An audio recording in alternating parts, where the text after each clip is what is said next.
नमस्कार, मैं Shivani RTV live में आप सभी का स्वागत करती हूं। मैं आपके साथ हाजिर हुई हूं कुछ अपडेट्स लेकर।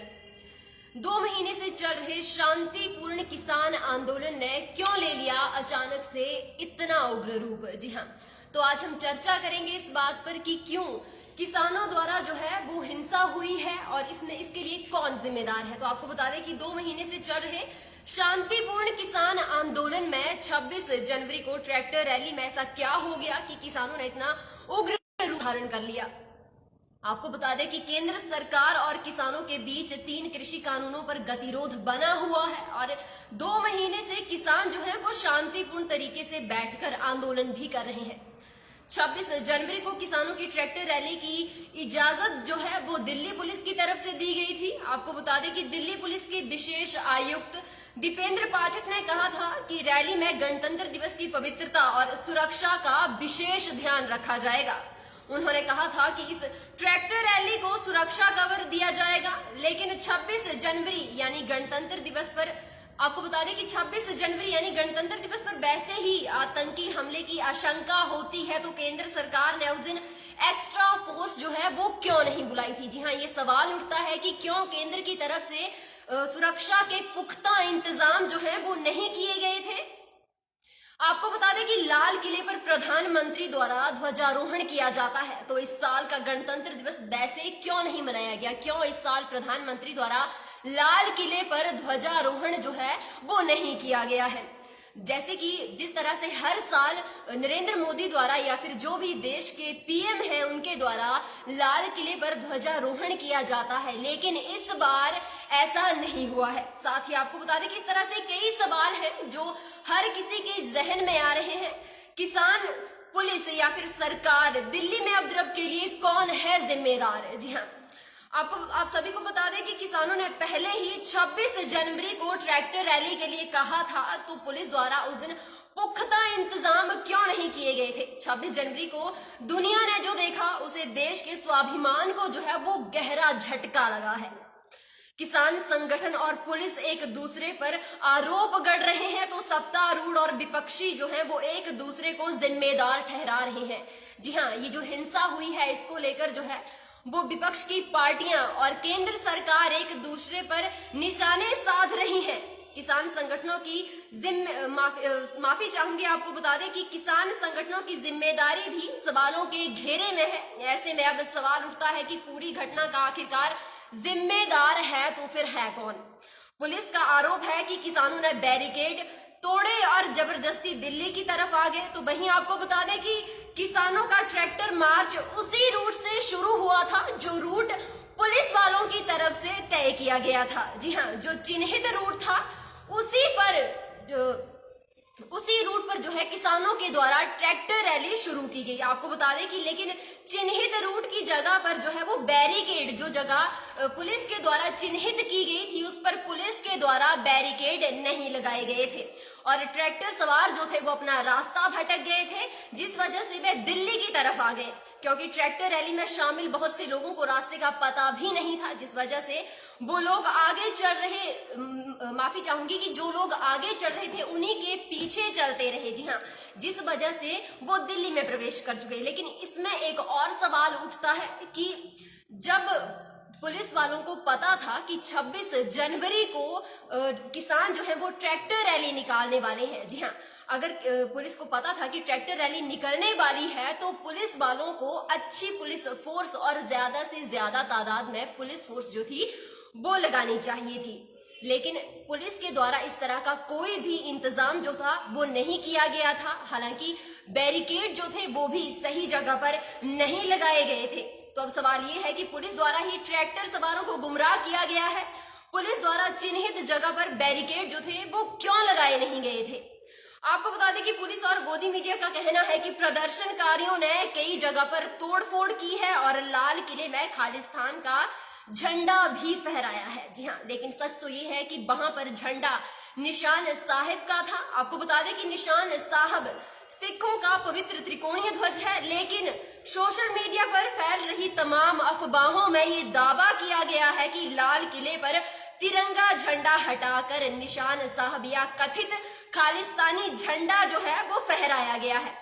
असल में इस घटना के वीडियो देखने पर पता चलता है कि निशान साहिब का झंडा उस पुल पर फहराया गया जहां पर असल में कोई भी झंडा पहले लगा हुआ नहीं था।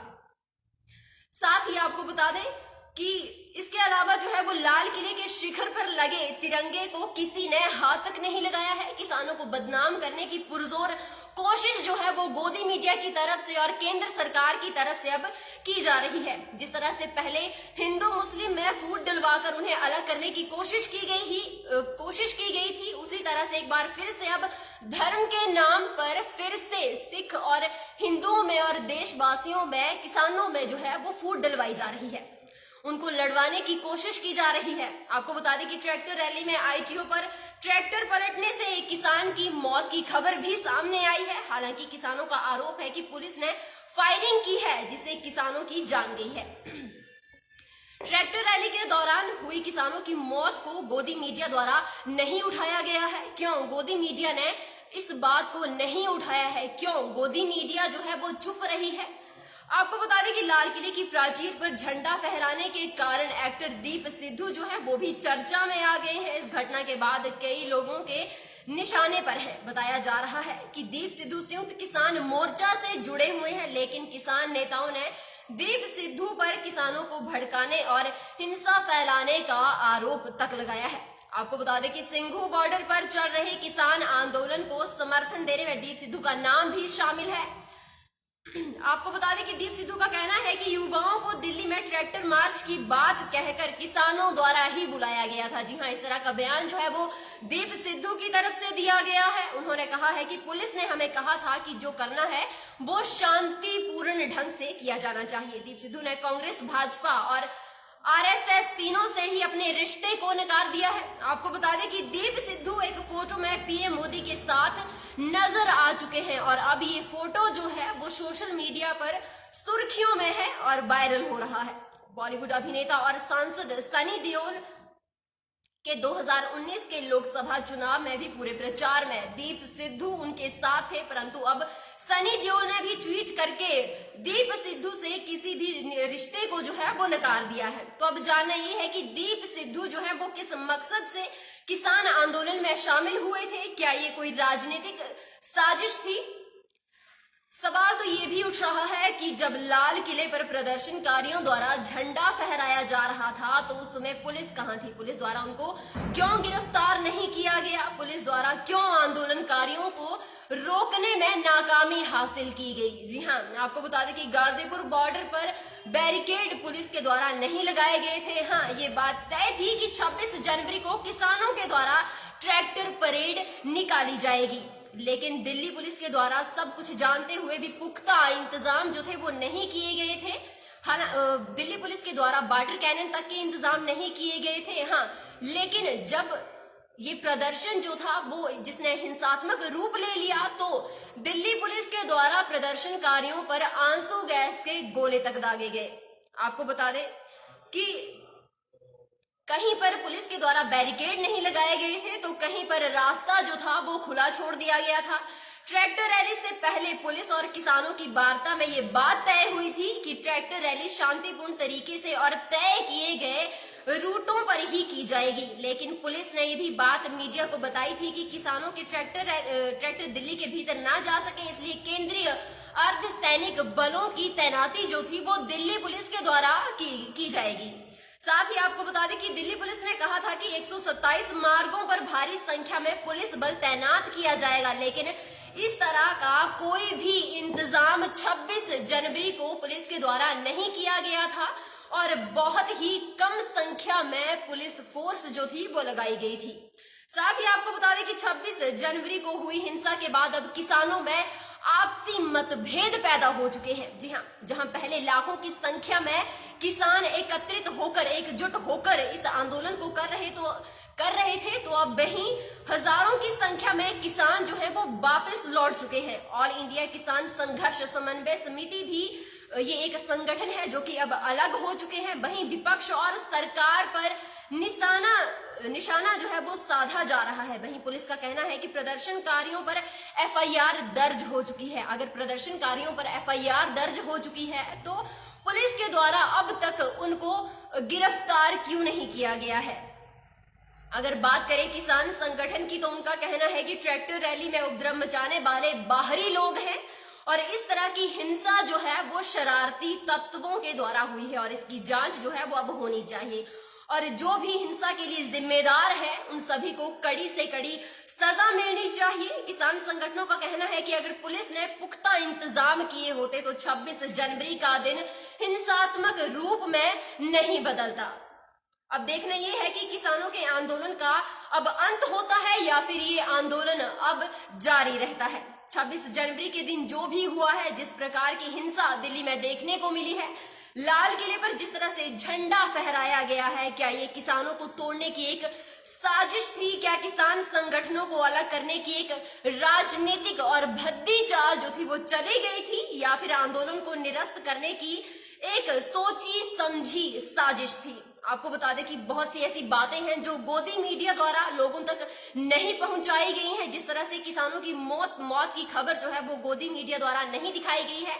इसके अलावा भी कई अन्य तथ्य हैं जिन्हें लोगों के समक्ष पेश ही नहीं किया गया है। जी हाँ, गोदी मीडिया द्वारा प्रदर्शनकारियों को आतंकवादी और खालिस्तानी तक ठहराया जा रहा है, परंतु उनके द्वारा ये नहीं बताया जा रहा है कि पुलिस किस हद तक इस हिंसा के लिए जिम्मेदार है। किसानों के ऊपर आरोप लगाए जा रहे हैं। जी हाँ, किसानों के ऊपर जो है वो सरकार के द्वारा भी निशाना साधा जा रहा है, किसानों के ऊपर इल्जाम लगाए जा रहे हैं। किसानों का आंदोलन 2 महीने से जारी है और किसानों ने पूरी दुनिया के सामने ये मिसाल पेश की है कि किस तरह से एक शांतिपूर्ण तरीके से भी आंदोलन को किया जा सकता है। किसानों का तो शुरू से ही शांतिपूर्ण आंदोलन करने का नारा भी रहा है। आपको बता दें कि अब प्रश्न यही है कि अगर किसानों द्वारा हिंसा करनी ही थी तो क्यों किसान 2 महीने तक का इंतजार करता? जी हाँ, क्यों किसान इतनी ठंड में दिल्ली के बॉर्डर पर, जी हाँ सिंघू बॉर्डर पर क्यों किसान डटा रहता? जैसा कि आपको पता ही है कि कई किसानों की मौत जो है वो दिल्ली बॉर्डर पर ठंड के कारण जो है वो हो चुकी है और किसान जो है वो दिन रात सड़कों पर रहे हैं। क्यों किसान अपनी जान की आहुति जो है वो दिल्ली गाजीपुर बॉर्डर पर देता अगर किसान को हिंसा ही करनी होती तो? अगर किसानों को इस तरह की हिंसा ही करनी होती तो क्यों किसान 2 महीने का इंतजार करता? और अपने हक के लिए आंदोलन करना जो है वो कोई गलत बात नहीं है। ये बात जो है वो सुप्रीम कोर्ट भी कह चुके हैं। आपको बता दें कि किसानों का हक है आंदोलन करना, किसानों का हक है अपने हक के लिए लड़ना, ये किसानों की जिम्मेदारी है। परंतु अब जिस स्थिति में आंदोलन पहुंच चुका है, किसानों पर कई तरह के आरोप जो है वो केंद्र सरकार की तरफ से अब लगाए जा रहे हैं। किसानों को तोड़ने की साजिश जो है वो अब कामयाब होती दिख रही है। अब देखना ये होगा कि क्या किसान डटा रहेगा या फिर पीछे हट जाएगा। तो आप देख सकते हैं कि किस तरह से किसानों के ऊपर जो है वो अब निशाना साधा जा रहा है। गोदी मीडिया की तरफ से भी किसानों को जो है वो बरगलाया जा रहा है, उनको खालिस्तानी कहा जा रहा है, तरह तरह की बातें उनके बारे में लोगों को बताई जा रही हैं और केंद्र सरकार की तरफ से भी किसानों को जो है खालिस्तानी कहा जा रहा है। और आपको पता ही है कि जैसे कि लाल किले पर झंडा फहराया गया है तो सोशल मीडिया पर हर ये बातें भी कही गई हैं कि